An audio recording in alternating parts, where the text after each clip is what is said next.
Muy buenas tardes. Les doy la bienvenida a los alumnos de la Universidad Miguel de Cervantes en esta clase que me parece que es la 12 o la 11 de hoy día 8 de noviembre del año 2024.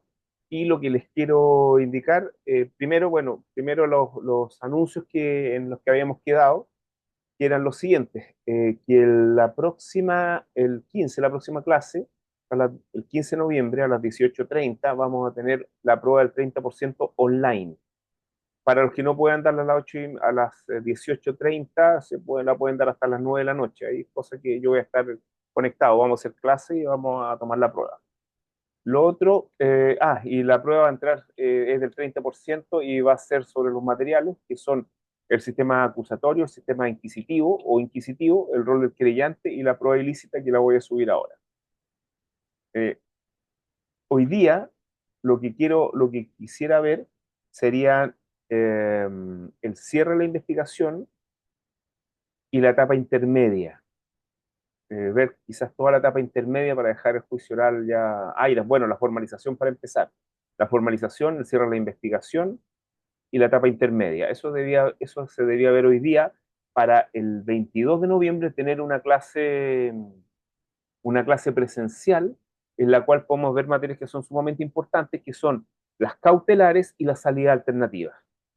Y después dejar las clases para el juicio oral. ¿Sí? Entonces, 18:30, el 22 de noviembre, UMC, clases presenciales. Clases presenciales, donde vamos a ver las medidas cautelares y las salidas alternativas.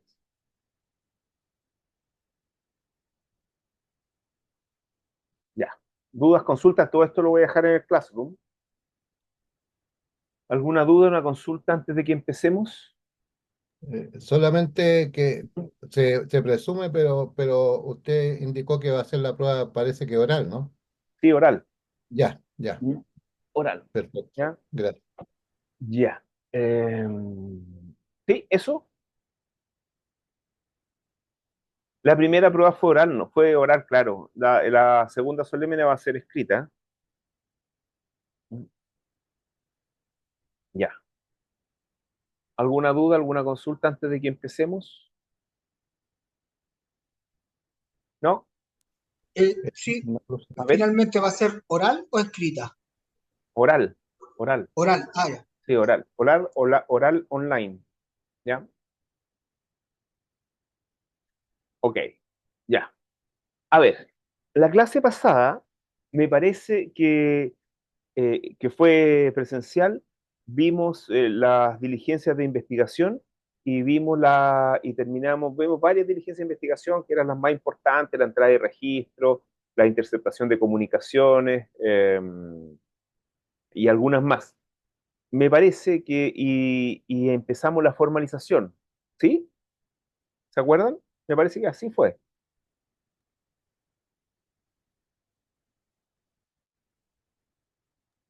¿Se Quedamos acuerdan? en el desarrollo de la audiencia de formalización de la investigación. Ya, ok. Entonces, como les dije al principio de la clase, lo que vamos a ver hoy día vamos a ver completa la formalización para que quede esta clase grabada. Después vamos a ver el cierre de la investigación y después vamos a entrar en la etapa intermedia. ¿Ya? Eso va a ser la estructura de esta clase. Entonces, empecemos con la formalización.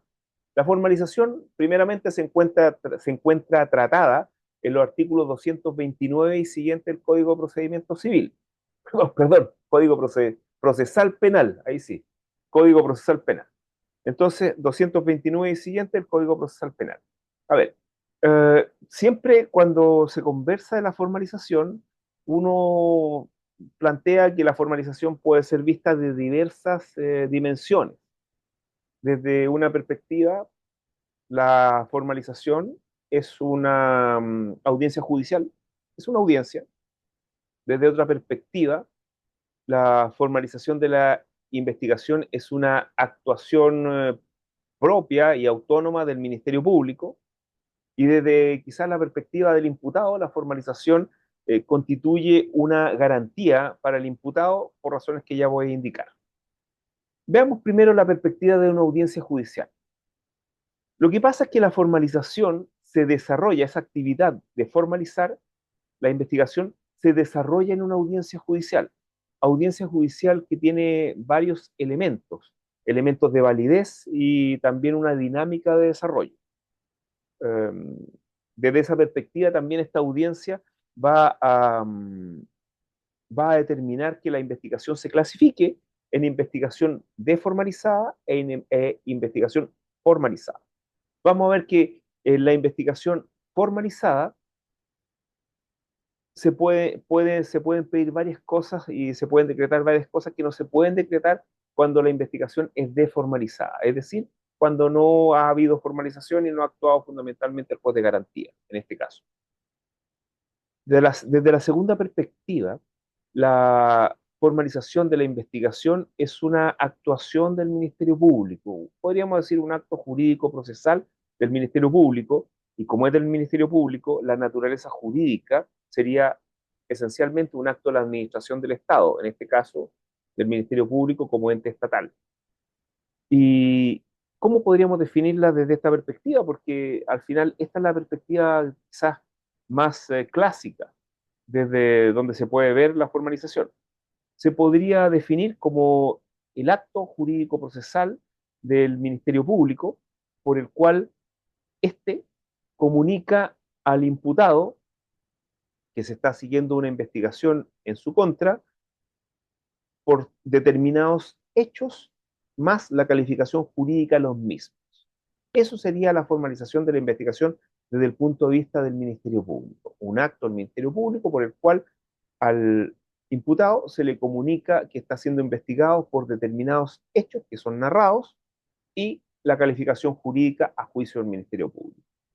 Eso sería. Desde la perspectiva de la garantía del imputado, bueno, es una garantía respecto de la cual el imputado se entera y sabe los hechos respecto a los cuales se le está investigando, la calificación jurídica, lo cual obviamente es un recado para que el propio imputado de su defensa opten por o ejerzan la labor de defensa propiamente tal. Porque ahí sabemos recién el imputado va a saber respecto de qué delitos específicamente se está investigando. Esto está vinculado a lo que vimos en la clase pasada, que fue presencial, respecto del artículo 186 del Código Procesal Penal, en el cual el imputado como derecho puede solicitar al juez de garantía de que se le informe acerca de los hechos de la investigación y también incluso se le fije un plazo al Ministerio Público para la formalización. Eso es un derecho siempre y cuando esta investigación, que hasta el momento ha sido desformalizada, le cause un perjuicio. Ya, ¿dudas, consultas hasta el momento? ¿No?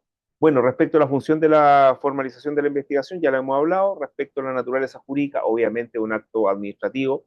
De hecho, es tan administrativo que se indica cuándo el Ministerio Público formaliza, que es cuando lo estime oportuno. Y cuando lo va a estimar oportuno, como dijimos en la clase pasada, que fue presencial, lo va a estimar oportuno cuando ya el Ministerio Público sepa más o menos qué decisión va a tomar de ahí para adelante. Generalmente el Ministerio Público retarda las formalizaciones porque no tiene suficiente antecedente para saber qué va a hacer más adelante con la investigación si es que ésta se formaliza, porque el problema de las investigaciones formalizadas desde la perspectiva del Ministerio Público es que tienen un plazo ya acotado. Ya, hay un punto en el material que no sé si ustedes han leído, yo les recomiendo que a medida que nosotros vamos avanzando en las clases, ustedes lean el material. Hay un punto en que se hace una consulta si es posible que una formalización pueda ser echada abajo o pueda quedar sin efecto. ¿Se acuerdan de eso? Dice que ¿puede un interviniente dejar sin efecto una formalización? Esa es la pregunta. Ujú. ¿Se acuerdan por qué? ¿O cómo puede ocurrir eso?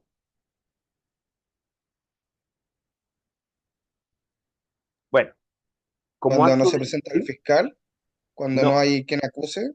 no, tampoco, no. Lo que pasa es que recuerden que la formalización es un acto del Ministerio Público. El Ministerio Público pertenece a la administración del Estado y se acuerdan de los artículos 6 y 7 de la Constitución en cuanto los órganos del Estado actúan válidamente previa investidura y dentro de su ámbito de competencia, y todo acto en contravención a esto es nulo, genera la nulidad y la otra responsabilidad del caso, pero lo importante es que el acto administrativo sería nulo. Eh, Hay ciertos casos en que el Ministerio Público no puede investigar o seguir o avanzar o investigar propiamente tal, que es el caso, por ejemplo, de los delitos tributarios, en donde se ha estimado, nuestro sistema penal estima que los delitos tributarios son en cierta medida o forman parte de la política tributaria del Estado y por lo tanto esa política tributaria que implica que se puedan perseguir el cobro de impuestos puede ser hecho mediante la vía administrativa o civil propiamente tal, y penal sería ya en extremo, y para ello se le deja la acción penal en manos del Servicio de Impuesto Interno, y en este caso el Ministerio Público no podría investigar y menos formalizar un caso en el cual a lo menos no haya habido una denuncia por parte del Servicio de Impuestos Internos y esta denuncia sea nominada, es decir, que se denuncia a una determinada persona. Si se denuncian hechos sin determinar a una persona, el Ministerio Público no podría formalizar a nadie, y si lo formaliza actuaría fuera de sus competencias y por lo tanto podría caer la formalización, situación que ha ocurrido en Chile. También antes existía el caso de la violencia intrafamiliar, donde también previamente debía haber como una condición de procesabilidad por parte del juez de familia, pero eso ya quedó en el pasado. Actualmente se pueden presentar directamente denuncias o querellas por el delito de maltrato habitual. ¿Ya? Bueno, lo otro importante de la formalización son los efectos. Y en cuanto a los efectos, yo les dije que esos efectos están en el artículo 233 del Código Procesal Penal, y esos efectos son los efectos clásicos. El primer efecto es que una vez formalizada la investigación, se va a suspender el plazo de la prescripción de la acción penal. Es decir, eh, ustedes saben que los delitos tienen un plazo de prescripción. Esta es la prescripción de la acción penal. Luego de ese plazo, el delito podría prescribir y eso genera la extinción de la responsabilidad penal. Hay casos excepcionales, por ejemplo, los delitos sexuales cometidos contra menores, eso no prescribe, pero la mayoría de los delitos prescriben. Y en este caso, que prescriban, imaginémonos que es un delito, un simple delito, es decir, va a prescribir en 5 años, el plazo de prescripción se empieza a contar desde la comisión del delito, y imagínense que han pasado 4 años, 4 años desde la comisión del delito, y en ese momento, bueno, hay una investigación, y en ese momento se formaliza la investigación. Si se formaliza la investigación, quedó suspendida, quedó congelada o congelado el plazo de prescripción de la acción penal y se puede seguir adelante. Um, si es que llegara a caer la formalización por cualquier razón que quede sin efecto, el plazo sigue corriendo desde los 4 años. ¿Ok? Ese es el primer efecto entonces de la formalización de la investigación. El segundo efecto, que también es trascendente, es que una vez formalizada la investigación, empieza a contarse el plazo máximo de investigación formalizada, que son 2 años. Ese plazo puede ser menor si es que se pide un plazo más restringido al juez de garantía. Ya tenemos dos efectos. Y el tercer efecto es que el Ministerio Público pierde la facultad de archivar provisionalmente la investigación, porque ya ha actuado el juez de garantía en esta formalización de la investigación. ¿Queda claro? Esos son los efectos clásicos.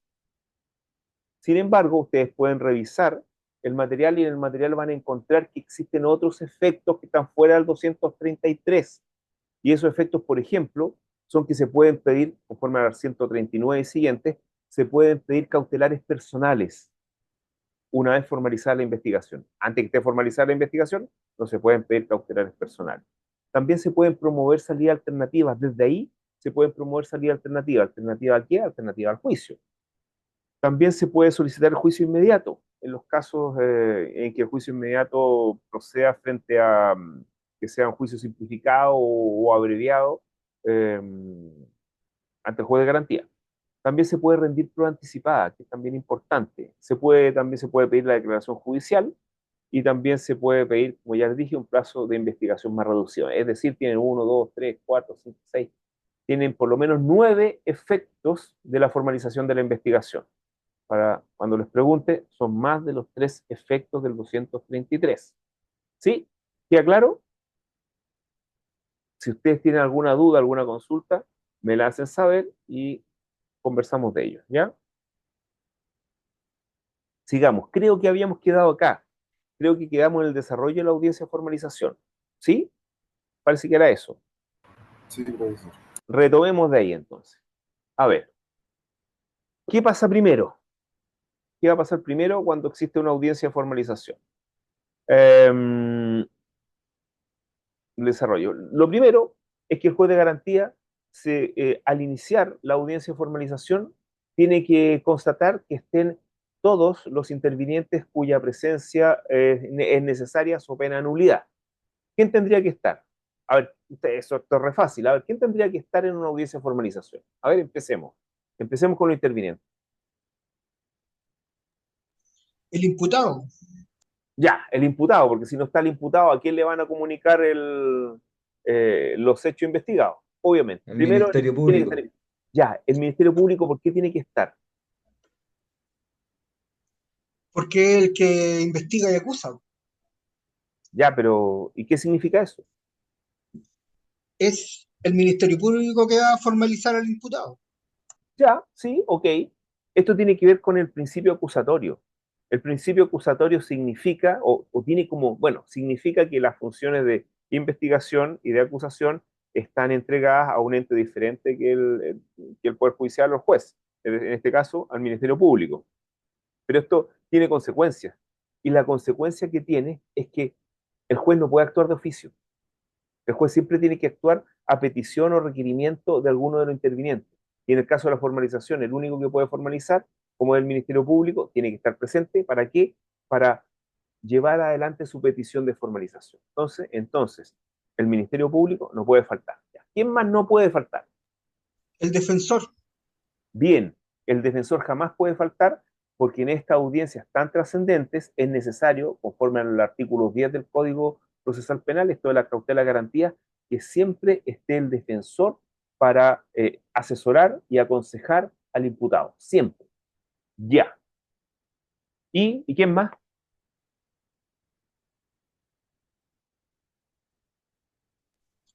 No estoy seguro, pero el querellante. Ya. ¿Y quién más? El ¿Alguien fiscal. más sabe o no? Ya. La ¿Sabe? víctima, pero no son, No. ¿cómo se llama? No son necesarios para la validez del...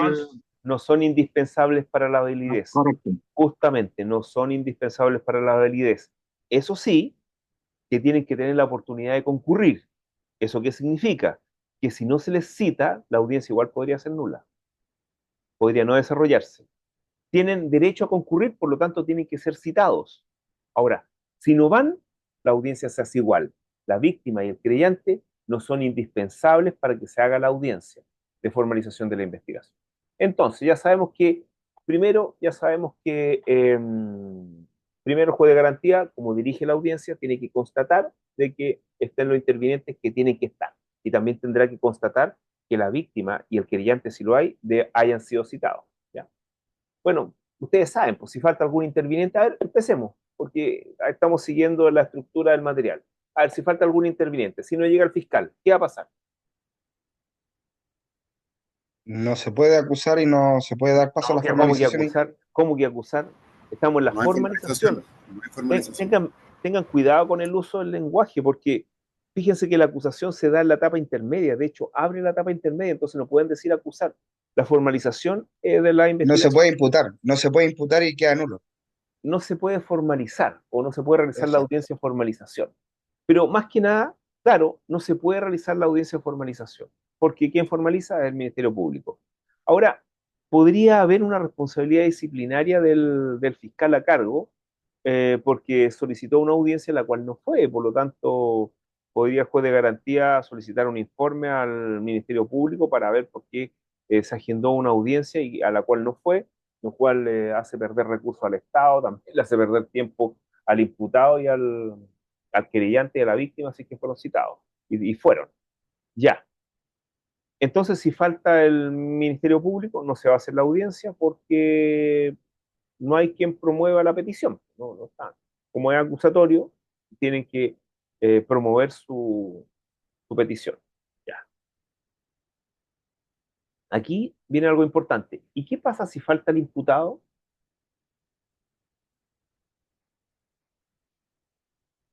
¿Qué pasa si falta el imputado? A ver,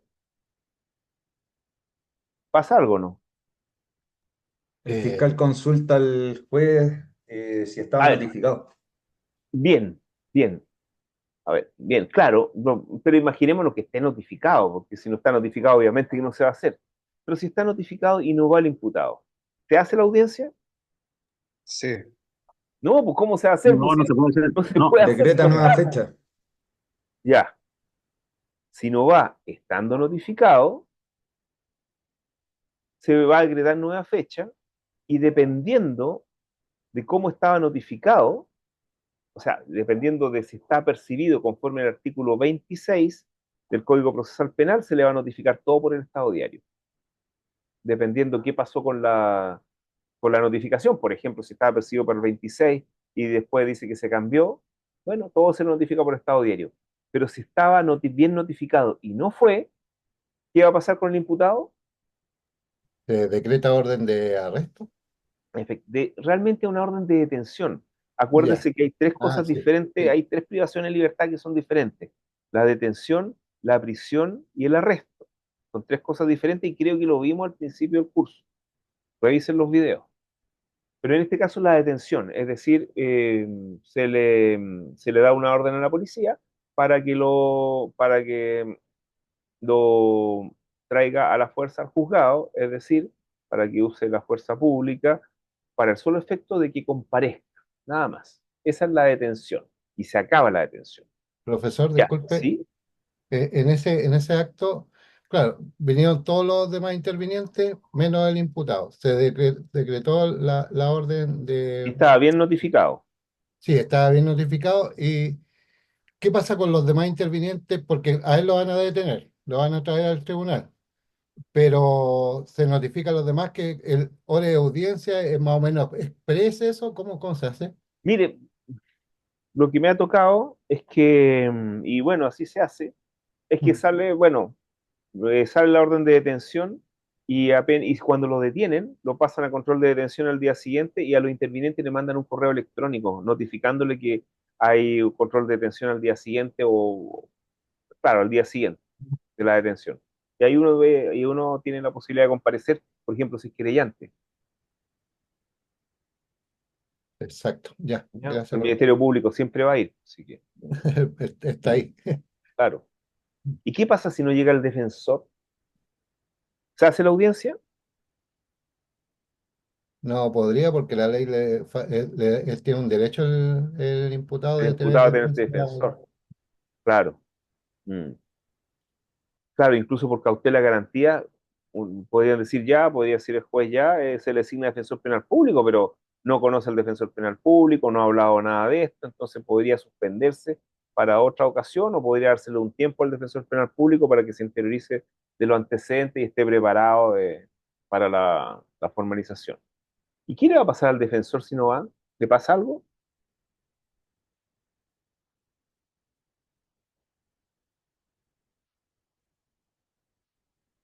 Bueno, Entiendo que el defensor penal público, igual el fiscal, habitualmente está en el tribunal, así que el problema es claro, que si no generalmente no va a conoce haber problema ahí. Es mm, que el problema es con el defensor privado. privado, privado. profesor de confianza, ese es el problema. ¿Qué puede Abandona pasar? la defensa. Claro, Profesor, ¿sí? el defensor privado tiene que, es citado para que explique los motivos por los que no pudo acudir y esto puede derivar en una sanción Sanción, una suspensión de hasta 2 meses. justamente. Bueno, se le va a declarar abandonada la defensa y se le va a citar para que dé explicaciones por qué no concurrió. Y inmediatamente, como les digo, se les va a asignar un defensor penal público.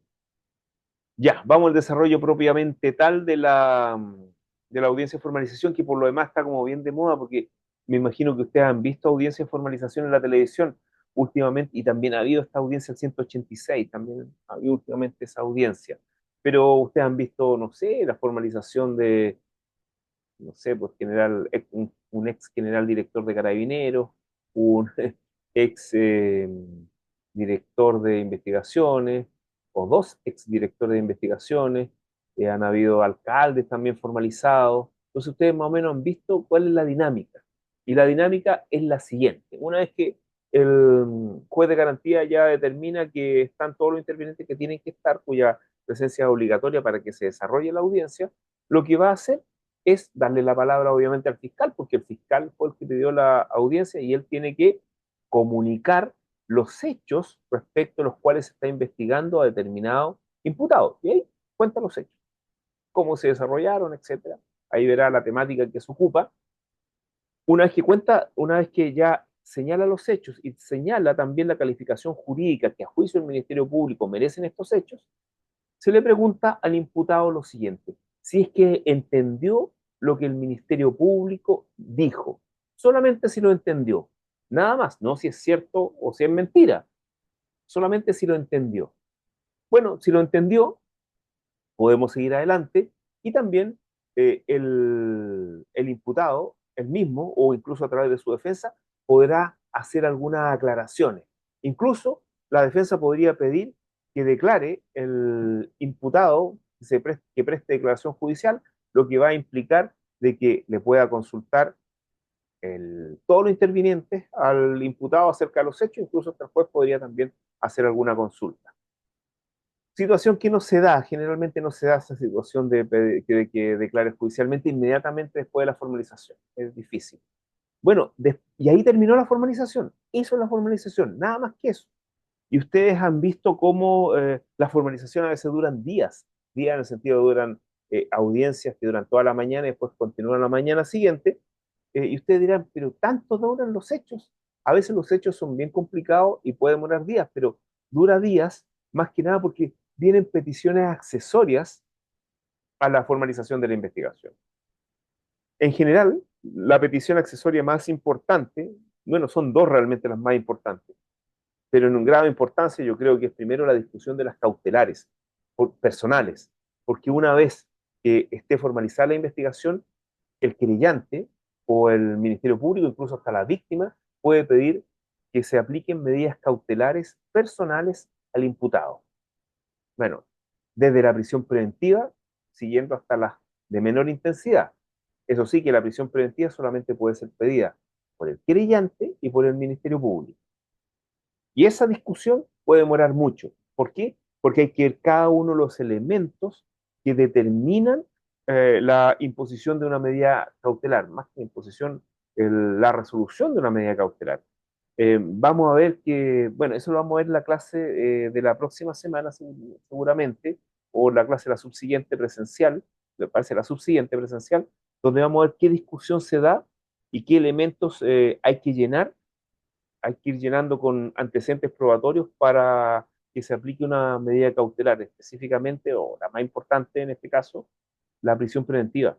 Vamos a ver cómo uno se puede defender.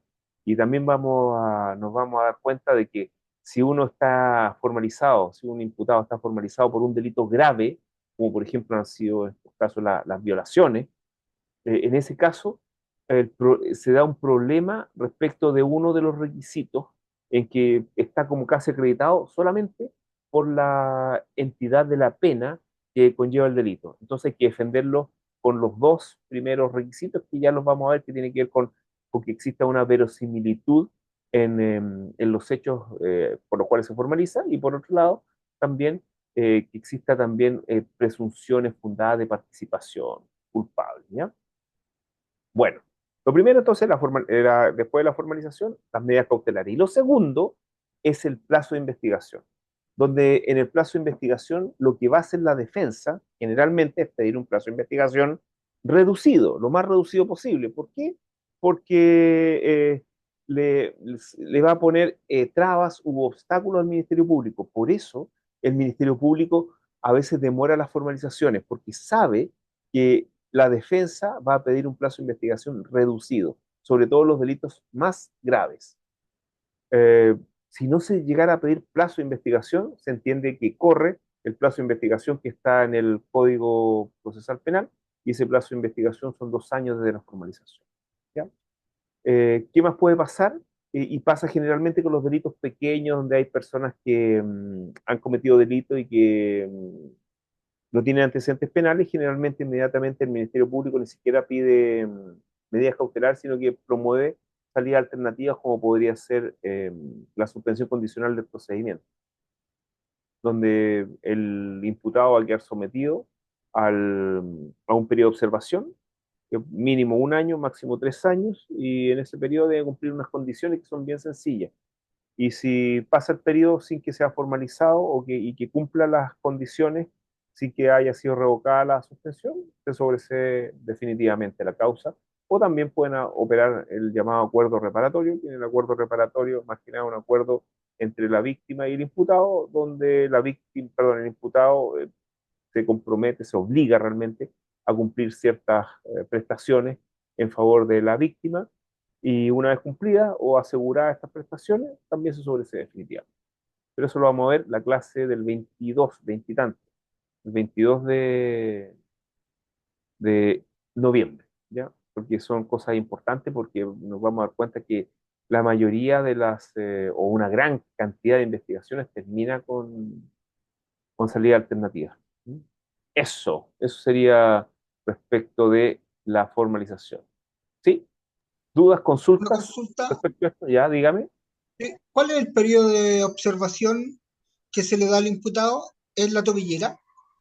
No, no es la ¿No? tobillera.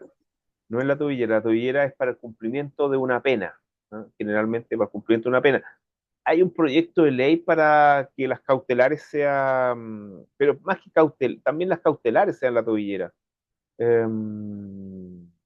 Eso más que nada, pero cumplimiento de una suspensión, no. No. Es para cautelar en la tobillera o para el cumplimiento de la pena, cuando son reclusiones nocturnas. Ok, gracias. ¿Mm? Beneficio. Sí, un beneficio, efectivamente, de la reclusión nocturna. Ok, ahora vamos a ver el cierre o conclusión de la investigación. Es decir, vamos a cerrar, vamos a terminar con esta etapa, que es la investigación que la hemos visto en varias clases, porque es realmente una etapa muy importante, porque es la primera etapa y todo lo que se haga en la investigación va a determinar lo que va a ocurrir más adelante. Por eso es tan importante la investigación. Así como en el sistema antiguo era tan importante el sumario criminal, aquí también se torna importante la investigación, porque en la investigación se pueden hacer estas diligencias para el esclarecimiento de los hechos. Después, en el juicio oral ya no se pueden hacer diligencias, solamente se tiene que introducir la prueba, que muchas veces fue producida o anticipada en la investigación. Ya, lo que vamos a hablar ahora, el cierre o conclusión de la investigación, tiene que ver con los artículos 247, 248, 259, perdón, 250 y 252. ¿A qué se refiere cada uno de estos artículos? El 247 se refiere al plazo que dura la investigación. El 248 se refiere a las actividades que debe hacer el Ministerio Público una vez que se ha cerrado la investigación. El 259 tiene que ver con la primera actuación y que va a dar inicio a la etapa intermedia, que es la acusación. El 257 tiene que ver con que una vez cerrada la investigación, los intervinientes pueden pedir la reapertura de la misma. El 258 tiene que ver con las situaciones en que cerrada la investigación, el Ministerio Público no acusa, porque no tiene antecedentes para acusar. Pero sin embargo, existiendo un creyente y estimando que sí puede acusar, el creyente le puede pedir al juez de garantía que le autorice a acusar él, forzando la acusación y actuando de ahora en adelante como acusador y con los mismos derechos del Ministerio Público. El 250 trata sobre una forma de terminar la responsabilidad penal, de extinguir la responsabilidad penal, que es el sobreseimiento definitivo. Y el 252 nos va a tratar de otro sobreseimiento, que es el sobreseimiento temporal. Entonces, vamos primero a revisar el 247. A ver, el 247 pone un plazo máximo en la investigación, que son 2 años. Sin embargo, este plazo máximo de investigación se da solamente cuando estamos frente a investigaciones formalizadas. Y ese plazo máximo de 2 años empieza a contarse desde que se formaliza la investigación, pero es un plazo máximo. Porque ustedes, como han podido revisar, por ejemplo, o ver en la prensa o en otros lugares, hay investigaciones que duran más de 2 años, efectivamente. Por ejemplo, el caso Tsunami, ¿cuánto duró? 10 años aproximadamente, y otros casos también han durado en investigación muchos años. Pero lo importante es desde cuándo se formaliza la investigación. Y el plazo máximo son 2 años. Sin embargo, una vez formalizada la investigación, como ya les dije, eh, en esa audiencia, o posteriormente incluso también se puede pedir el se puede pedir una investigación judicial, un plazo de investigación judicial más acotado, dependiendo del delito de que se trata. Si es un delito menor y, por ejemplo, un hurto en un supermercado. Respecto a un hurto en un supermercado, generalmente va a salir con una salida alternativa, pero si tuviéramos que investigarlo, ¿cuánto le vamos a dar? ¿30 días? Para acotar más o menos la investigación, determinar que declaren, por ejemplo, los guardias, que declaren imputados si es que quiere, que se recaben las cámaras y nada, 30 días, nada más que eso, no, no es mucho más. Ahora, como ese plazo judicial, por ejemplo, ese plazo de 30 días judicial, se puede actuar conforme al artículo 67 del Código de Procedimiento Civil, que habla sobre la ampliación de los plazos judiciales y por remisión del mismo Código Procesal Penal, que se remite a las disposiciones comunes a todo procedimiento del Código de Procedimiento Civil, es posible pedir una ampliación del plazo de investigación.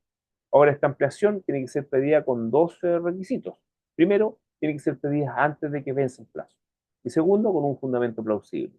Y pide la ampliación y obviamente se va a discutir una audiencia porque en el sistema chileno la mayoría de las decisiones más importantes se toman en audiencia. Entonces ahí se va a discutir si es necesario ampliarlo. Y ahí el Ministerio Público va a hacer la petición y va a decir por qué es necesario ampliarlo, porque falta esta diligencia y nosotros creemos que la podemos hacer en tal tiempo, entonces se va a pedir tanto tiempo de ampliación. La defensa se le va a dar la palabra, decir no, y realmente esto está hace mucho tiempo pendiente, tampoco es también una diligencia inconducente, etcétera, y se va a producir la discusión. Generalmente se le otorga al Ministerio Público la ampliación por 1 o 2 veces. La otra pregunta es, ¿puede, puede el juez de garantía cerrar una investigación? Esa pregunta es interesante. Nosotros cuando hablamos de la investigación al principio, nos dijimos que la investigación es una labor propia del Ministerio Público. La dirección exclusiva de la investigación le corresponde al Ministerio Público. Por lo tanto, por la separación de funciones que existe acá a propósito del acusatorio, un juez no puede cerrar una investigación. Pero sí, llegado el plazo de cierre sin que el Ministerio Público haya cerrado, se le puede apercibir al cierre. Y eh, si hecho el apercibimiento, el Ministerio Público no cierra la investigación, en esa audiencia el juez de garantía tampoco puede cerrarla, pero podría llegar a sobreseer definitivamente la causa porque el juez de garantía, perdón, porque el Ministerio Público no ha cerrado la investigación habiendo concluido esto. Eso es lo que puede hacer, ¿ya? Se puede apercibir y si en ese momento apercibido no lo hace, se sobresee la causa, ¿ya? ¿Dudas, consultas? ¿Nada? Profesor, esta sentencia de cerrar la causa porque la fiscalía no apercibió, ¿es definitiva? ¿Ya no se puede ver esa causa nuevamente? Eh, No, pues sobreseimiento definitivo. Ya vamos a Ya, hablar de eso. Vamos a hablar del ya. sobreseimiento definitivo, que es una forma de poner término a una Mm. causa y se le pone fin a la responsabilidad ¿Ya? Bueno, a ver. eh, Hablemos de la suspensión del plazo de investigación. En 3 casos se suspende el plazo de investigación, es decir, un plazo que estaba vigente se va a congelar. El primer caso es cuando existe una suspensión condicional del procedimiento, es decir, una salida alternativa donde hay un periodo de observación, ese periodo de observación no se cuenta. En este caso se entiende que está suspendida el periodo de investigación. También cuando se decrete sobreseimiento temporal, que ya vamos a hablar del sobreseimiento temporal, pero le anticipo que los sobreseimientos temporales actualmente, la, digamos, la razón de ser o el fundamento del sobreseimiento temporal es que existe un obstáculo que impide que avance la investigación, dentro de lo cual lo más importante es que no esté el imputado disponible para los actos de la investigación. Y también en los acuerdos reparatorios, cuando está pendiente el cumplimiento del acuerdo, también se suspende el periodo de investigación, por razones obvias. Claro, porque si no se suspendiera, imagínense, seguiría corriendo, entonces no cumpliría el imputado y pediría el sobreseimiento definitivo. Entonces no puede ser así. ¿Ya? Ya, ¿dudas, consultas? ¿Nada? ¿Nada? ¿Están ahí o no? Sí, profe. Sí, Ya, profesor. ya Consulta, profe. estoy Si, medio oscuro, así que prendí la luz. ¿Ya? disculpe, profe. Si ¿Sí? usted dice que la formalización, la etapa de investigación son 2 años, formalizada y Esperen un desformalizada poquito, 10 años, esperen un poquito, que voy a... Esperen un poquito. es que Ahí sí, si, ahí sí, ya. ¿Cuál es la si bien, duda? si bien, si bien la etapa de investigación son 2 años formalizada y ¿Ya? desformalizada 10 años, los No, medios de no, prueba no, de, no, no, o no. sea, no, La investigación desformalizada no tiene plazo. Eso no ya tiene plazo, claro. no hay plazo. Yo les Sí, doy un ejemplo, que el caso Tsunami duró sí. desformalizado como 10 años, pero no tienen plazo. Pero los medios de prueba que se van a tomar como validez van a ser desde la etapa de la formalización, ¿verdad? Desde los años que se está, No, es que del periodo que se está es que no hemos investigando. hablado no hemos hablado de la prueba en el proceso penal todavía. No hemos hablado de eso. Ya, Olvídense de eso. Yo vale. solamente digo que durante la investigación es una etapa importante para la prueba porque se recaban antecedentes y hay diligencias de investigación, hay diligencias probatorias que solamente se pueden hacer en la investigación, no se pueden hacer después. Por ejemplo, hay ciertos peritajes del médico legal que se tienen que hacer en la investigación y después en el juicio oral ya no se pueden hacer esos peritajes, son materias de investigación. Es decir, tienen que llegar con los peritajes hechos. ¿Ya? Ya, listo. Ahí sí, Sí. ya. ¿Otra duda o consulta? ¿No? Ya. Ya vimos el 247. Ahora vamos a ver el 248, que son las actividades que realiza el Ministerio Público al cerrar la investigación. Ocurre que el Ministerio Público, cuando cierra la investigación, que lo puede hacer de dos formas, lo puede hacer en una audiencia o lo puede hacer incluso con un escrito que presenta ante el juez de garantía y que cuando a uno le notifican si es interviniente, desde ahí se entiende que se cerró la investigación, porque nos comunicaron el cierre. Ok, las actividades que puede hacer el Ministerio Público al cerrar la investigación son 3 y tiene que hacer esas actividades, porque cerrada la investigación, si no hace nada en el plazo de 10 días y estando percibido incluso para acusar, también se sobresee definitivamente la causa. Tiene que hacer estas 3 cosas, o si no corre el riesgo de que le sobresean la causa. Lo primero, lo normal, o sea, lo normal que tendría que hacer el Ministerio Público si es que tiene antecedentes para seguir adelante con un proceso, propiamente tal, porque la investigación realmente no es una etapa de juicio. Si tiene antecedentes para llevar a juicio al imputado, lo que va a ser acusar en un plazo de 10 días corrido, obviamente, desde el cierre de la investigación, o sea, un plazo que el mismo Ministerio Público se da. Entonces, sería casi imposible que el Ministerio Público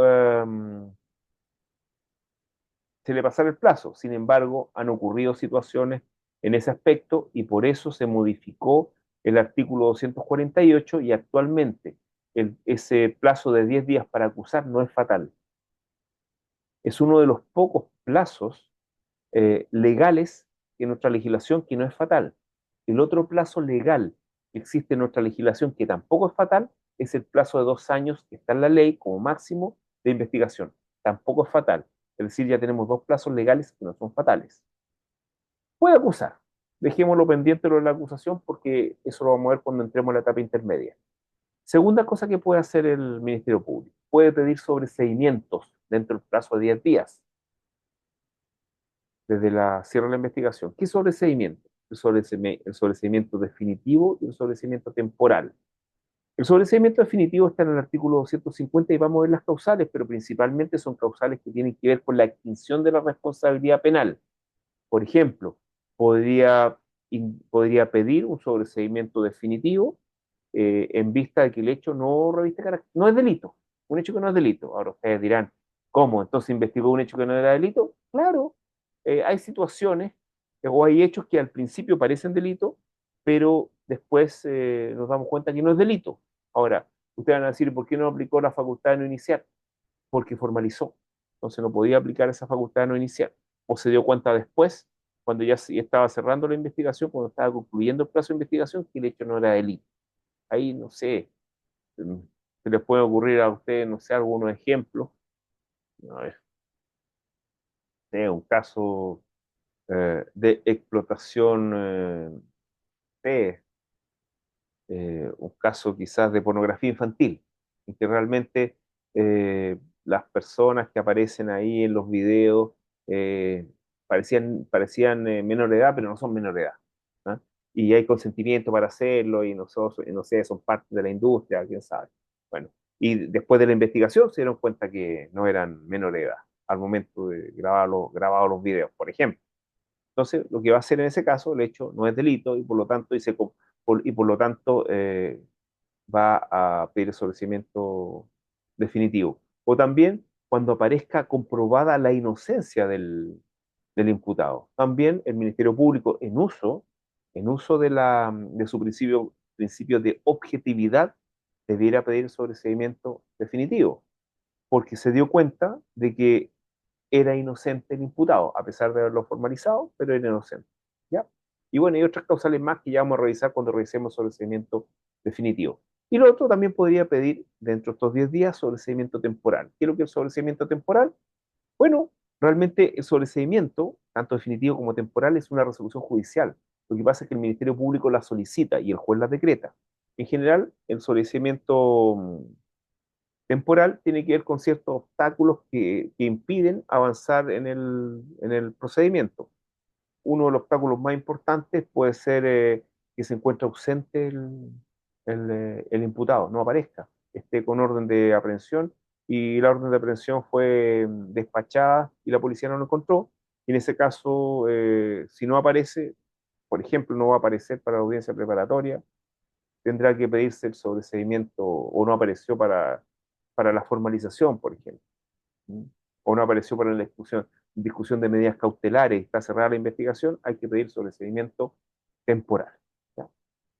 Y la tercera cosa que a ustedes les va a parecer un poquito rara es que el Ministerio Público comunique su decisión de no perseverar en el procedimiento.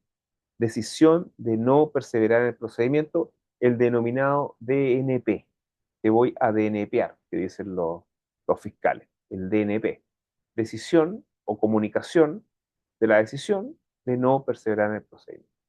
¿Y qué significa esto de la decisión o la comunicación de la decisión de no perseverar en el procedimiento? Significa que durante el periodo de investigación, el Ministerio Público no recolectó suficiente material como para fundar una acusación y el plazo de investigación ya se le pasó. Por lo tanto, obligado o no, cierra la investigación y comunica la decisión de no perseverar. Ahora, ¿por qué es importante que el Ministerio Público comunique la decisión de no perseverar?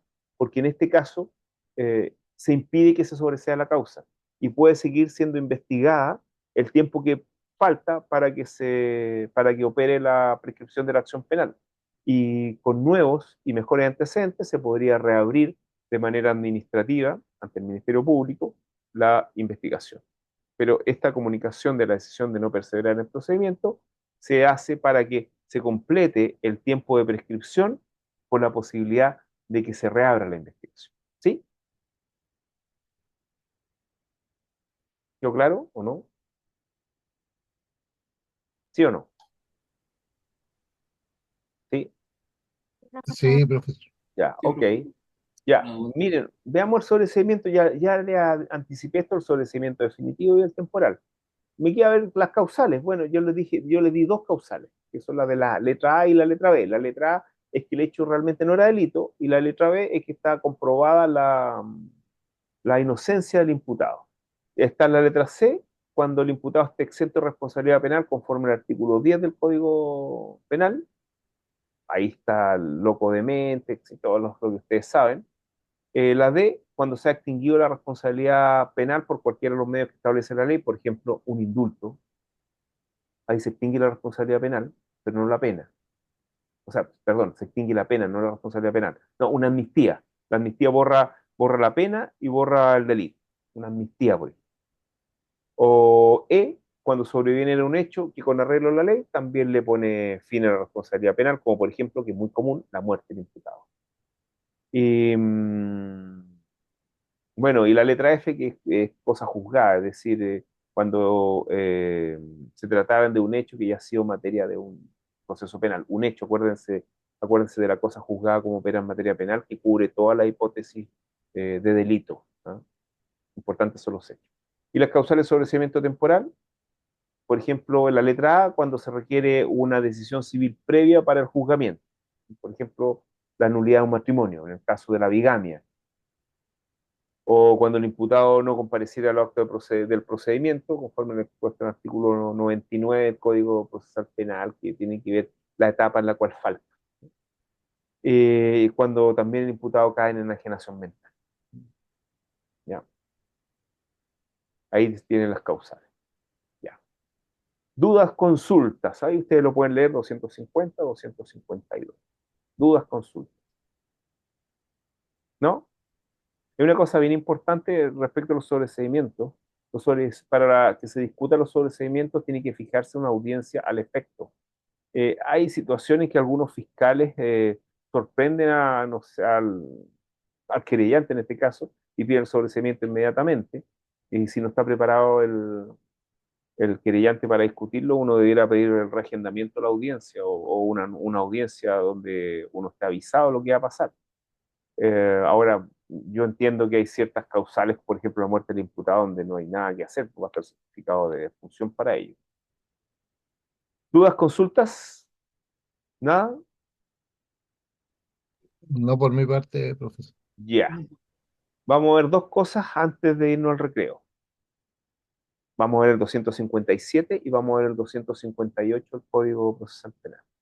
El 257 eh, es, como epígrafe, tiene que ver con la reapertura de la investigación. Los intervinientes pueden pedir la reapertura de la investigación si es que ha sido cerrada. Tiene un plazo de 10 días para solicitarla, desde que les comunicaba el cierre de la investigación. Generalmente, el que pide la reapertura, generalmente, es el imputado, porque, bueno, también el creyente, por ciertos motivos, también lo pide porque le falta algo. Pero aquí lo importante es lo siguiente.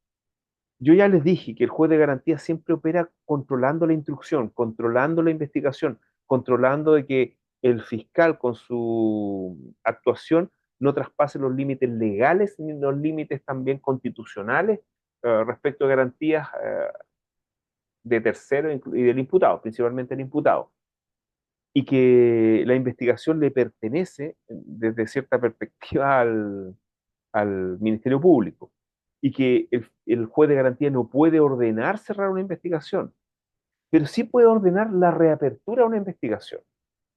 Pero esta reapertura de la investigación no es una intromisión en las atribuciones del Ministerio Público, porque puede ordenar al Ministerio Público que reabra la investigación para que se realicen ciertas diligencias de investigación solicitadas por los intervinientes. Y en este caso, primero tiene que haber una petición. por algunos de los intervinientes, dentro del plazo de 10 días desde que está cerrada la investigación o desde que se le comunica al cerrar la investigación al interviniente determinado. Solamente se puede pedir la reapertura para que se realicen determinadas diligencias que el interviniente que pide la reapertura tiene que individualizarlas. Esas diligencias tienen que cumplir 3 requisitos. Primero, tienen que ser pertinentes, es decir, deben ser procedentes para determinar algún hecho importante para la investigación desde la perspectiva del interviniente. Por ejemplo, que no se realice, por ejemplo, un peritaje ante el servicio médico legal para la víctima y que es importante para la teoría del caso del querellante. Se puede pedir la reapertura. Segundo, que esa diligencia haya sido pedida durante la investigación y que el Ministerio Público o le haya dicho que no o haya omitido pronunciamiento. Y tercero, que esa diligencia, si no, como no se realizó durante la investigación, ese hecho de no haberse realizado no se debe a causa ni motivo del interviniente que está pidiendo la reapertura. Y todas esas cosas deben ser interpretadas, deben ser explicadas al juez de garantía en la audiencia de reapertura de la investigación que es fijada. ¿Sí? ¿Quedó claro? ¿Sí? Sí, profesor. De hecho, yo lo vi alguna vez que habían diligencias que había pedido el querellante y que no la realizó el Ministerio Público, la omitió y ahí se pide la reapertura porque es un hecho que es importante para poder sopesar la causa, digamos. Claro, un hecho importante que a lo mejor va a sustentar la teoría del caso del querellante. Generalmente los querellantes piden reaperturas de la investigación. Sí, porque el Ministerio Público a veces pasa, Mm. algunas peticiones las pasa por alto. Lo que pasa es que el Ministerio Público, en cierta medida, va a la segura, ¿no? Y el querellante siempre quiere algo más. Por Sí, ejemplo, porque en un homicidio, el Ministerio Público va a la segura y a veces va por lo más sencillo, que es el homicidio simple. Pero el querellante quiere que ese homicidio sea calificado. Y para eso a lo mejor necesita alguna pericia. Y que el Ministerio exacto, Público no la hace porque la teoría del caso del Ministerio Público es el homicidio simple. ¿Ven? entiendo. Ya. Gracias. Después, ahora vamos a ver el 258. El 258 trata sobre sobre el forzamiento de la acusación. ¿Y cuándo se da el forzamiento de la acusación? Muy sencillo. El forzamiento de la acusación se va a dar cuando el Ministerio Público haya formalizado la investigación, después cierra la investigación y no acusa. En ese caso, el querellante, solamente el querellante, puede pedir el acusar y para eso tiene que darse algunas de las situaciones en que no hay acusación, es decir, que el Ministerio Público pida algún sobreseimiento, obviamente debe ser definitivo, porque el temporal tendría que ser discutido a ver si se puede avanzar o no, o la razón más clara o más evidente, o el caso más normal, es que el Ministerio Público comunique la decisión de no perseverar. Y en ese caso, el querellante dice, yo puedo acusar, tengo antecedentes para acusar. ¿Cómo se da? Muy sencillo. Eh, Hay dos situaciones. Eh, la primera es si el Ministerio Público pide sobreseimiento definitivo, bueno, se discute el sobreseimiento definitivo y obviamente cuando fracasa el sobreseimiento definitivo, eh, se discute el forzamiento de la acusación. Y el segundo caso es que comunique la decisión de no perseverar y en ese caso, cuando comunica la decisión de no perseverar, uh, y el querellante manifiesta su voluntad de forzar la acusación, se suspende la audiencia para que el Ministerio Público, para que los antecedentes de la investigación pasen al fiscal regional y el fiscal regional decida en una siguiente audiencia si realmente va a insistir en la comunicación de no perseverar o si va a acusar. Si insiste en la decisión de no perseverar, entonces también esa audiencia estaría habilitada para forzar la acusación o se va a designar una nueva audiencia para forzar la acusación. Y en este caso, eh, la, la jurisprudencia no ha indicado que, a ver, no ha indicado es necesario cumplir con 3 requisitos para que se pueda forzar la acusación. Son requisitos más bien formales, no son tanto de fondo. El primer requisito es que exista una, a ver, el primer requisito es que exista formalización de la investigación, es el primer requisito. Segundo requisito, el segundo requisito es que haya un querellante que lo solicite. Y, y hay otro requisito más que han solicitado algunos jueces de garantía, que es que la querella esté notificada o que tenga conocimiento de la querella al imputado, por razones obvias de derecho a la defensa. Son como 3 requisitos, pero el más importante es que la acusación esté, perdón, que la investigación esté formalizada. Ha quedado claro de que eh, no se puede forzar la acusación si es que no está formalizada la investigación, a pesar de que existe un argumento de texto que implica que no sería tan así, porque fíjense que cuando el Ministerio Público comunica la decisión de no perseverar, uno de los efectos que se produce es que cae la formalización, y cayendo la formalización, mm, de todas formas se le da la posibilidad al querellante de forzar, entonces es como extraño, pero se ha exigido que haya estado en algún momento formalizada la investigación para que el querellante pueda forzar la acusación. Eso. Bueno, y de ahí en adelante se le va a dar un plazo al querellante para que acuse, para que presente el escrito de acusación. ¿Ya? Eso sería. Vamos a hacer un alto ahora de 15 minutos y continuamos en 15 minutos. ¿Les parece? Ok, perfecto, profesor. Salvo que tengan alguna duda, ¿no? ¿Alguna duda Profe, antes de ir a una- recreo? ¿No? solo una duda.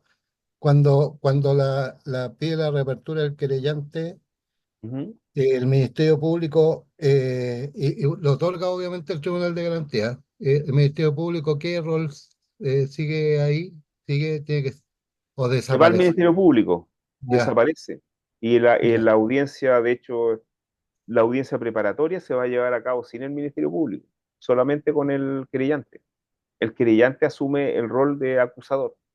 ya. Y el tema probatorio asume, o sea, Ya lo puede vamos a tener. ver. Ah, Ya vamos ya, a ver el tema probatorio, porque eso viene en ya. la audiencia preparatoria, que es lo que tenemos que examinar, perdón, la etapa intermedia, que es la que tenemos que Ujú, examinar de vuelta del recreo. ¿Ya? ya, ok, Del alto. gracias. Gracias. Ya. Nos vemos. Ya. Entonces continuamos con continuamos ahora con la etapa intermedia. A ver, ¿cómo es esto la etapa intermedia?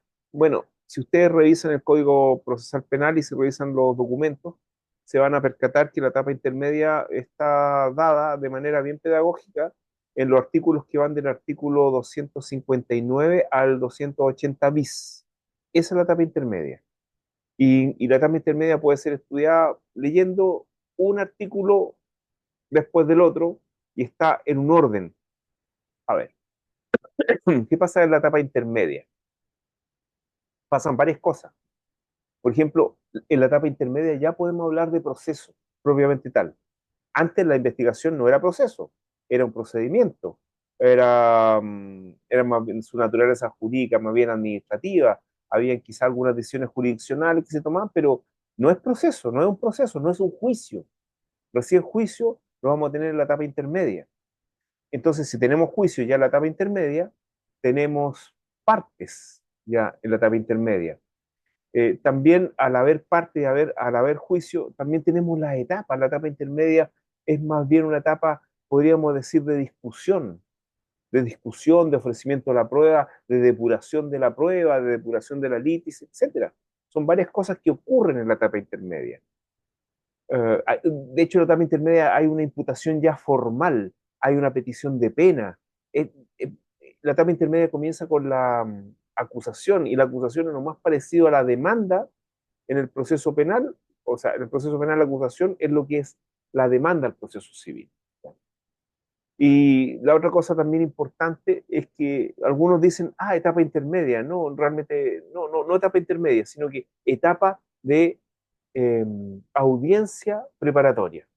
No, nos vamos a dar cuenta que la etapa intermedia, eh, una de las partes o componentes de la etapa intermedia es la audiencia preparatoria, pero no es todo. Por ejemplo, ahí en el material ustedes tienen destacado varios trámites que hay en la etapa intermedia. La acusación, la resolución que se pronuncia sobre la acusación, que cita a audiencia preparatoria, las actuaciones del querellante, la audiencia preparatoria propiamente tal, preparatoria juicio oral, la actividad del imputado durante esa audiencia preparatoria, la autoapertura de juicio oral y la etapa intermedia, o perdón, la audiencia intermedia, ¿no? La audiencia intermedia. Ahí ustedes pueden revisar. Vamos a la acusación. Bueno, la acusación desde o sea, puede ser vista también de varias perspectivas. La acusación es un escrito judicial. La acusación por regla general es por escrito, salvo en el procedimiento abreviado que pueda haber acusaciones orales. Pero en general es un escrito formal. Es un acto jurídico procesal en donde se ejerce en plenitud la pretensión penal por parte del acusador, en este caso principalmente del Ministerio Público. Eh, Incluso hay una definición ahí de acusación que ustedes la pueden revisar de un jurista español. Vamos al contenido de la acusación. Como la acusación, ya les dije que era un escrito y es formal, porque tiene requisitos al igual que la demanda. Y requisitos que si no se cumplen, obviamente no se puede seguir adelante. O esa acusación va a tener que ser subsanada en algún momento.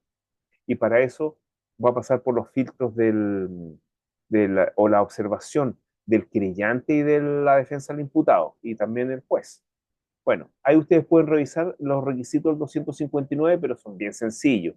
Primero, obviamente, tiene que estar la individualización del imputado, que ahora pasa a tener la calidad de acusado, y su defensa.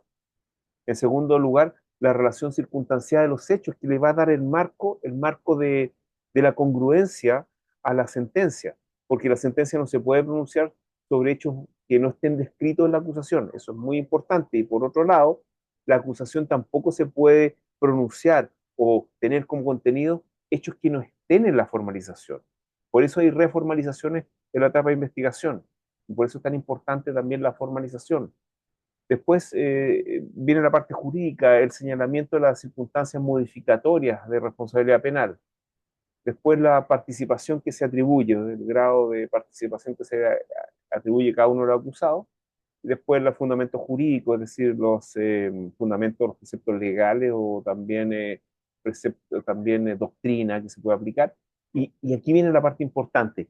En último lugar, la acusación va a contener el ofrecimiento de la prueba que hace el Ministerio Público o el acusador en su caso.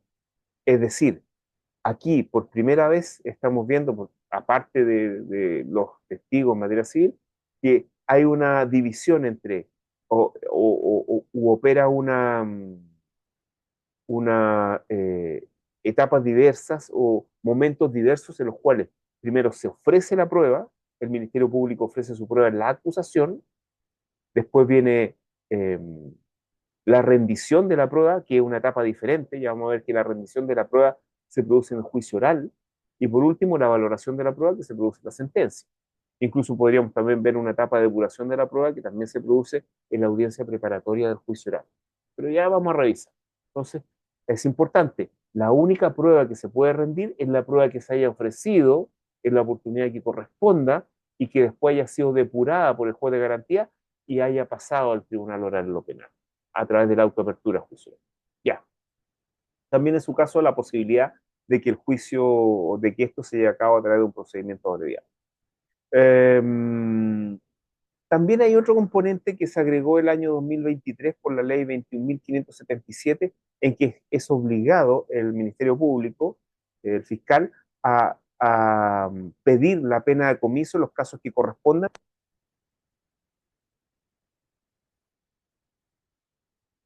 Se le fue el audio, profesor. Profe, su audio. Ahí sí, ¿me Ahí escucha sí. ahora?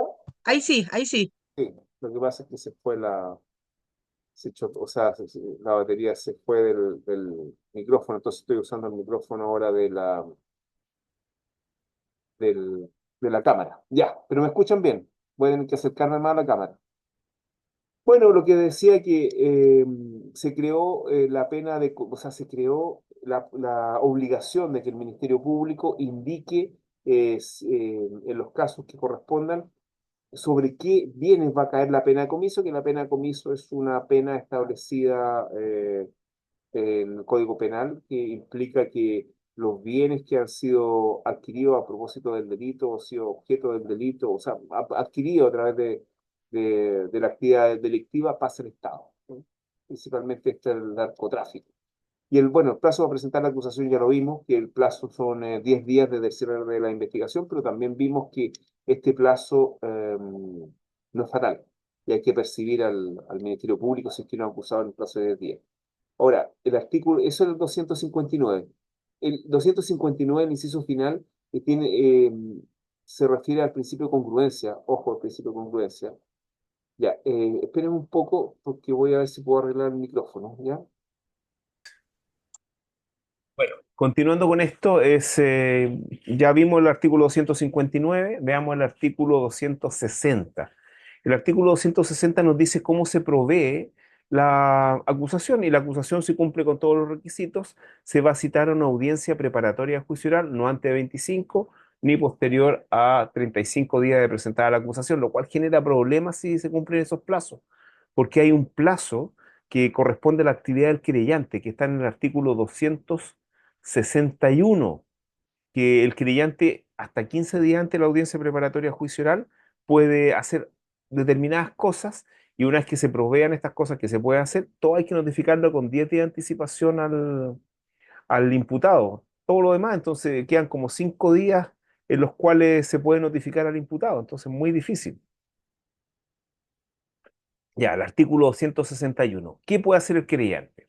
El querellante primero puede adherir a la acusación del Ministerio Público. ¿Qué significa adherir? Significa que plantea una teoría del caso igual que el Ministerio Público y también, bueno, desde la perspectiva jurídica lo mismo, es decir, los mismos hechos que no pueden cambiar en todo caso por parte del querellante, pero le da una calificación jurídica diversa, que eso puede implicar para ver la cantidad de pena que le puede corresponder al imputado o si esa pena puede ser cumplida en libertad, etcétera. Entonces, por eso también es importante el querellante en este aspecto. También, bueno, el adherir se adhiere en las mismas condiciones, entonces se adhiere, se cuelga a la acusación del Ministerio Público. En segundo lugar, acusa particularmente, ¿qué es lo que le acabo de decir? Es decir, los mismos hechos, pero le dan una calificación jurídica diversa. Por ejemplo, puede decir que el imputado es autor, porque a lo mejor el Ministerio Público dijo que el imputado con esos hechos era cómplice, por ejemplo, o encubridor. En cambio, el querellante quiere más pena, por lo tanto, autor. O va a decir que el grado de desarrollo del delito es consumado, a lo mejor en la acusación del Ministerio Público era atentado, etcétera. Entonces va a cambiar la calificación jurídica. Puede decir incluso que podría incluso decir que estos hechos corresponden a otro delito. Lo puede calificar de otra forma, jurídicamente solamente. O el grado de desarrollo, todo lo que corresponda a la aplicación del derecho al hecho penal, ¿ah? A los hechos que revisten carácter delito. Otra cosa importante, en tercer lugar, puede demandar civilmente, puede presentar demanda, pero la demanda solamente puede ser presentada, como ya vamos a ver, en el procedimiento ordinario. ¿Qué más puede hacer y debe hacer el querellante cuando se adhiere o acusa particularmente? Ofrecer la prueba, porque puede ofrecer una prueba diversa a la prueba del Ministerio Público o adherirse a la prueba del Ministerio Público. Y en último término, puede pedir la corrección de vicios formales. Ven que yo les dije que la acusación iba a ser objeto de análisis, no solamente por parte del juez, sino también del querellante y también del imputado y su defensa. Ya, la acción civil en el proceso penal. La acción civil en el proceso penal tiene bastantes limitaciones. Ya le dije que solamente procedía en el procedimiento ordinario, en este que estamos revisando, no procede en los procedimientos especiales, es decir, en el monitorio, ni en el abreviado, ni en el simplificado. En segundo lugar, solamente se puede ejercer respecto del imputado, en este caso acusado, no de los terceros civilmente responsables como por ejemplo los dueños de un vehículo, los empleadores, no, o los padres. En tercer lugar, para ejercer la acción penal hay que querellarse. Solamente pueden demandar si es que se han querellado. Bueno, y ya, ya, vamos a la audiencia preparatoria a juicio oral. Llegado el día de la audiencia preparatoria a juicio oral, obviamente que esta audiencia esté notificada dentro de plazo al imputado, se va a realizar. Y obviamente lo primero va a ser que el juez de garantía, porque todo esto se realiza ante el juez de garantía, primero vea que estén los intervinientes cuya presencia es obligatoria. Por ejemplo, ¿quién tendrá que estar? El Ministerio Público. ¿Quién tendrá que estar? El imputado y su defensa. El querellante tiene derecho a ir, pero si no va, se le puede declarar abandonada la querella. Eso está en el artículo 120 del Código Procesal Penal. Se le declara abandonada la querella, si es que no va. ¿Y qué actividad? Principalmente la actividad que se realiza en la audiencia preparatoria es una actividad de defensa del imputado y después de depuración de la prueba. Esas dos cosas se hacen. ¿Y qué hacen? ¿Qué hace, qué hace qué hace la defensa? Vamos a ver la actividad de defensa en la audiencia preparatoria. ¿Ya? Ya. A ver, ¿qué actividad hace? Primero la oportunidad. Tiene dos oportunidades la defensa del imputado para ejercer sus derechos en la audiencia preparatoria. Primero, la primera oportunidad, antes de la audiencia, lo puede hacer por escrito. Y la segunda oportunidad, verbalmente en la audiencia. ¿Qué hace? Primero, lo primero que va a hacer la defensa, de hecho, quien dirige esta audiencia es el juez de garantía, y el juez de garantía podría preguntarle, como en alguna audiencia le dice, le va a preguntar al defensor, ¿corrección de vicios formales? No. ¿Argumentos de defensa? Y ahí puede dar los argumentos de defensa, que los argumentos de defensa más que nada tienen que ver con contestar la acusación, señalar eh, por qué no se debe dar lugar, por qué debe ser rechazada la acusación, que equivale a la contestación de la acusación, más que nada. Sin embargo, la mayoría de las defensas se guardan estos argumentos para el juicio oral en la primera etapa, que son los alegatos de apertura, quizás para sorprender, fijan su posición jurídica recién ahí. En tercer lugar, perdón, antes de la contestación pueden oponer excepciones de previo y especial pronunciamiento, que son una suerte de excepciones previas, que tienen que ver, que están vinculadas a excepciones que pueden impedir el avanzar en el juicio, en esta audiencia, o también que tienen que ver con la extinción de la responsabilidad penal. Por ejemplo, se puede pedir la incompetencia del juzgado de garantía. Y en este caso, como aquí se pide la incompetencia, yo creo que este es el momento en que radica la competencia en el juez de garantía, porque hasta este momento puedo pedir su incompetencia. Em, ¿Qué más, qué más se puede pedir? La litispendencia, la cosa juzgada, la extinción de la responsabilidad penal, etcétera. Todas esas cosas se pueden pedir como excepciones previas o excepciones de previo especial pronunciamiento que están en el artículo 263 y 264. Ya, y después viene contestar la acusación, en tercer lugar. Y por último, ofrecer la prueba. Ahora, después que ya ofrece la prueba, el imputado ya se va a dar la palabra al imputado también, al imputado, a la defensa del imputado, para que haga exclusiones por parte de la prueba ofrecida por el Ministerio Público, por el querellante, y después de esta discusión también se le va a dar la posibilidad a que el Ministerio Público y el querellante le excluyan prueba a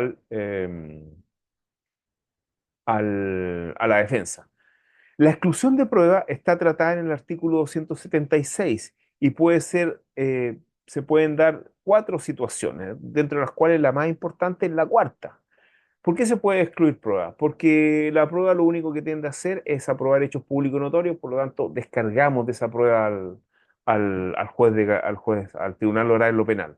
Por ejemplo, si es que es importante la calidad de funcionario público o de cierta entidad o de cierto cargo público para calificar el delito, si un hecho público y notorio que la persona es diputado o es senador, no tenemos para qué acreditarlo con un documento, con el certificado del CERVEL, etcétera.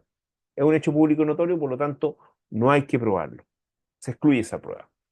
También cuando la prueba es impertinente. ¿A qué se refiere que es con prueba impertinente? Prueba que tienda a acreditar hechos que no son materia del litigio, que no están contenidos en la acusación ni en la defensa. Por eso es importante que el imputado, la defensa del imputado, ponga su teoría del caso sobre la mesa en esta audiencia preparatoria. ¿Por qué? Porque así va a poder fundar después o insistir en cierto medio de prueba, que tiene que ver con su teoría del caso. Por ejemplo, en tercer lugar, por ser prueba sobreabundante, aunque uno podría decir por ser prueba abundante, pero el código dice sobreabundante. ¿Qué significa esto? Que para un mismo hecho pongo muchos medios de prueba, como por ejemplo para probar un hecho, pongamos un caso extremo, 100 testigos. Y en este caso me van a pedir que de esos 100 testigos a lo mejor declaren 5, o de esos 100 testigos yo elija 5 y solamente esos van a pasar a la autoapertura judicial, que es lo normal, prueba sobreabundante. Y por último, prueba ilícita. La prueba ilícita es la prueba obtenida con infracción a las garantías constitucionales, con infracción a la ley. Por ejemplo, que quiere introducir como Ministerio Público prueba alguna interceptación telefónica que no haya contado con autorización judicial. Eso no lo puedo hacer. Por ejemplo, prueba obtenida en un allanamiento sin una orden judicial. Tampoco lo puedo hacer. O prueba obtenida sin respetar el derecho a la defensa del imputado, como por ejemplo una supuesta confesión que haya dado el imputado sin contar con su defensa y sin renunciar a su derecho a guardar silencio. Esa prueba tiene que ser excluida, se elimina. Esa es la sanción por haber el Ministerio Público em, vulnerado garantías constitucionales o los procedimientos establecidos en la ley. Ahora, igual se distingue entre la exclusión y la imposibilidad de valorar, que ya lo vamos a ver. eh, Eso está en el documento que les voy a mandar sobre prueba ilícita.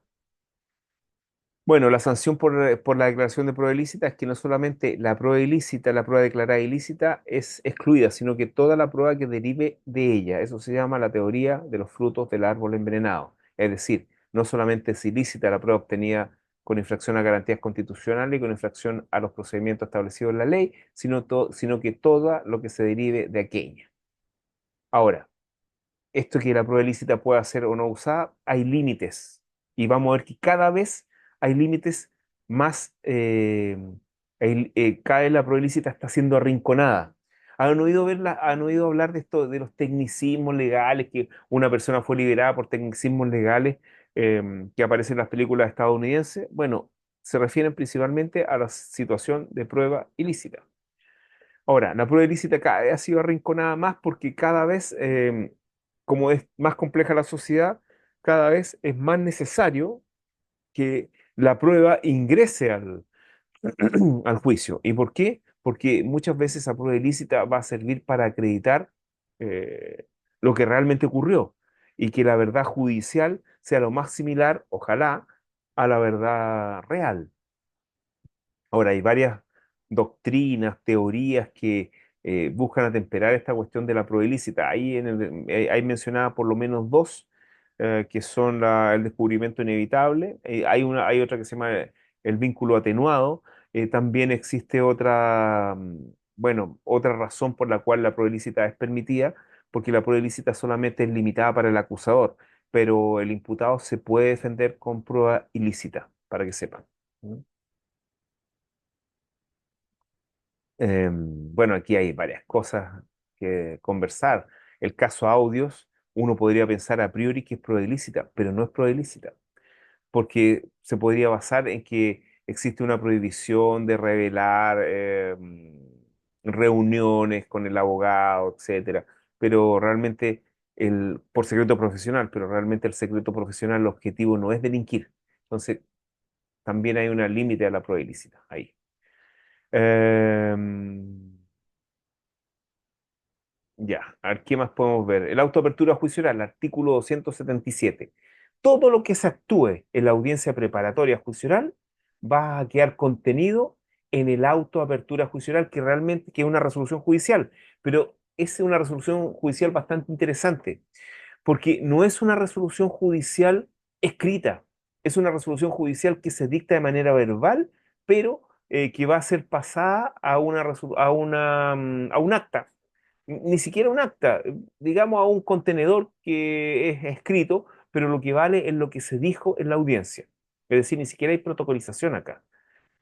Por ejemplo, si hay un error entre lo que recoge el documento y lo que se dijo en la audiencia, desea corregir el documento. Lo que vale es la audiencia preparatoria de juicio oral que ha sido verbal. ¿Y qué va a contener? Bueno, ahí está el contenido. Principalmente va a contener todo lo que se actuó en la audiencia, todo lo que se actuó en la etapa intermedia. Va a contener el tribunal competente, las actuaciones de las partes, por ejemplo, la acusación, la adhesión a la acusación, la demanda civil, los hechos que sean por acreditados, si es que existe la posibilidad, o sea, si es que se hizo algo que se hace en la etapa intermedia también, que es las convenciones probatorias, es decir, quitar el carácter litigioso a ciertos hechos, y si están todos de acuerdo, va a pasar ese hecho al juicio oral, al tribunal de juicio oral, y no va a tener que ser probado porque todos están de acuerdo. También, esto es lo más importante, las pruebas que deban rendirse en el tribunal oral en lo penal, en el juicio oral. Esas pruebas van a quedar en la autoapertura del juicio oral y no van a poder rendirse otras pruebas, salvo excepciones muy contadas. La individualización de los que deben ser citados al juicio oral y el autoapertura del juicio oral es susceptible de recurso de apelación, pero aquí esto es importante, solamente lo puede apelar el Ministerio Público y nadie más, y solamente lo puede apelar por una razón, por la exclusión de prueba, y siempre que esa exclusión de prueba sea por prueba ilícita. Es la única situación en la cual se puede apelar el autoapertura de juicio oral. Em, Ahora, si es que esta autoapertura juicio oral es apelado por parte del Ministerio Público porque le excluyeron una prueba y después esa apelación, la resolución se confirma en cuanto a la exclusión de la prueba, si el Ministerio Público estima que esa prueba es esencial para su teoría del caso, podría incluso llegar a pedir sobreseimiento definitivo porque es imposible para el Ministerio Público ejercer la pretensión penal sin esa prueba y tiene la posibilidad de pedir sobreseimiento definitivo. Por último, está la audiencia intermedia creada el año 2021 por la ley 21.394 que agregó el artículo 280 bis.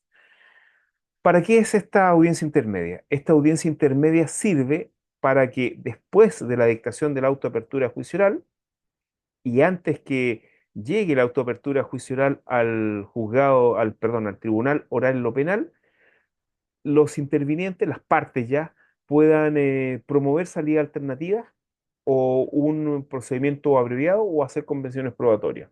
¿Esto por qué? Porque,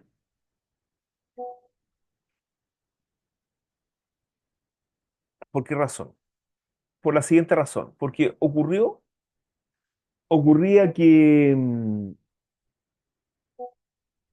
ocurría que cuando no existía esta audiencia intermedia, se llegaba al juicio oral, estaba preparado el juicio oral, entonces, ¿qué se hacía? Bueno, en ese momento llegaban todos los testigos, tenía toda la prueba a su disposición el Ministerio Público, entonces la defensa llegaba a un acuerdo con el Ministerio Público, a lo mejor para hacer un juicio abreviado y no hacer el juicio oral, o a lo mejor para una salida alternativa que era una suspensión condicional del procedimiento que el imputado y su defensa no habían querido obtener pensando que podían ganar el juicio, que no iba a estar la prueba disponible por parte del Ministerio Público, pero sí está. Entonces, ¿qué hacían? De común acuerdo, retrotraían la causa al estado de audiencia preparatoria para ejercer todos estos derechos, lo cual no es muy pulcro, po.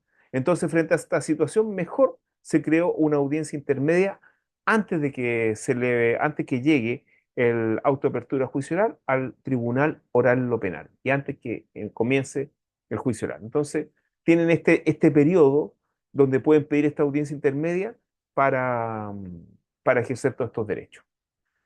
Convenciones probatorias, abreviado y salida alternativa. ¿Ya? Y esto es la audiencia, y esto es la etapa intermedia. se dan cuenta que la etapa intermedia está conformada por muchas más actuaciones que la mera audiencia preparatoria a juicio oral. Entonces, las etapas del procedimiento penal son investigación, etapa intermedia y juicio oral. Esas son las etapas, ¿ya? Y no lo que dicen algunos alumnos que dicen eh, investigación formalizada o formalización de la investigación, audiencia preparatoria y juicio oral. No, pues eso está malo, está sumamente mal, ¿ya? ¿Se dan cuenta? Miren, voy a hacer un resumen de todo lo que se hace en la etapa intermedia. Acusación, adhesión a la acusación o acusación particular por parte del querellante, audiencia preparatoria juicio oral, audiencia intermedia. ¿Ven? ¿Se dan cuenta? Ya. Con esto entonces me despido, salvo que tengan ustedes algo que plantearme o decirme. ¿Alguna duda? Profe, con relación a la cátedra, disculpe, con relación a la cátedra ¿Ya? del día viernes, va Ajá. a hacer preguntas y nos va a dar el tiempo para contestarlas durante la clase o va a ser Oral, otra oral, modalidad. oral, Ah, oral, oral. oral. ¿Ya? Ah, ya. Ok. Oral. ¿Ya? Ya, Eso. gracias, profe. Ya. Que estén bien. Nos vemos próximo viernes a las Gracias, 6:30. profesor, que esté bien. 6:30. ¿Ya? Chao. Hasta luego. Hasta luego. Pero Hasta luego, Bruce.